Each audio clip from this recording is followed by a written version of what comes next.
my literary geeks, happy ink slinging. I know this topic has been beaten to death, and there are plenty of articles and much literature on the topic if you wish to look for it yourself, but writing a first line seems to be a big stress point for a lot of you writers. And you know what, I get it, because the first line is the first thing that the reader sees when they open your book, and if it's not interesting, I'm gonna put it down. And so there are all these things about what kind of first line you should start off with and how to hook your reader, and I'm not necessarily gonna go over those things today. Maybe I sort of will in a roundabout way, but I want to talk about how to craft a vivid first line. I'm not sure about all of you, but I feel that when I read a book, I tend to picture it in my head. So there's like a constant movie going on in my head as I'm reading this book. And if that first line gives me a good mental image, I'm gonna keep going with it. And my 3 tips of things to focus on when trying to create a vivid first line are to focus on the facts, focus on the setting, and to focus on the voice. So if you're going to focus on the first, which is the fact, let me give you an example. In Maggie Stiefvater's Scorpio Races, the first line goes as follows.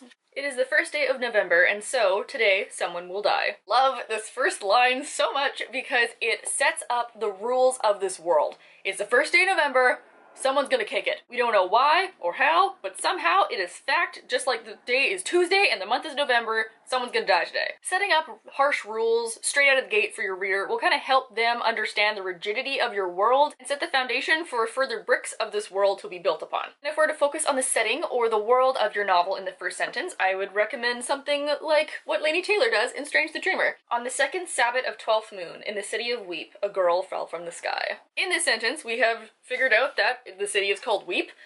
People apparently fall from the sky, and it is the second Sabbath of 12th moon. This one particularly is good because we know when it is, we know where it is, and we know that something irregular is happening in this setting already, so that is very vivid to me particularly. Also because not a lot of us still use the word Sabbath, or we don't refer to months as 12th moon, and we also have no idea if the city of Weep is real, it sets up another fantasy element in this setting, so we know that it's not in a real place, and we know that we are going to expect fantastical things from a place called Weep, which sounds really cool, and the fact that people are falling from the sky, which should not be happening in a contemporary novel. And thirdly, if we're going to be talking about a voice or a character speaking, that is probably where you can be the most vivid, because if you are inside a character's mind, you can make them think whatever the heck you want. And the way that that character sees the world, or sees this event, or whatever is in front of them, is going to create something in your head regardless, because you are now like disassociating from yourself and going into this character. First line is going to be your main character talking about something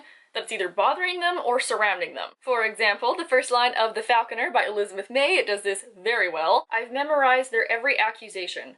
Murderess. She did it. She was crouched over her mother's body, covered in blood. Not only is this a frickin' cool line, but we now know that the main character has been accused of something, and that she's been being accused of it so long that she's now grown accustomed to it, and she knows every accusation that is being thrown at her. This line is also very vivid because it gives some shocking words right off the front. We got murderess, we have accusation, we have crouched in her mother's blood. Like, those things are not normal things that maybe a normal person would worry about. Kind of hopeless feeling that the main character has, having these accusations thrown at her, and how she's kind of steeled herself against them. And you can certainly open your book with a less foreboding voice than that, but as long as the main character is talking about something that is important to them, whether it be in a bad way or in a good way. You certainly don't have to, but establishing something like their hopes or their feelings in that first sentence is both tricky, but also very vivid, because now you already know a main part of them and you are ready to kind of like set them loose on the reader. Usually I would not do my brows these strong, but I'm kind of giving some really good side eye, so I'm enjoying them.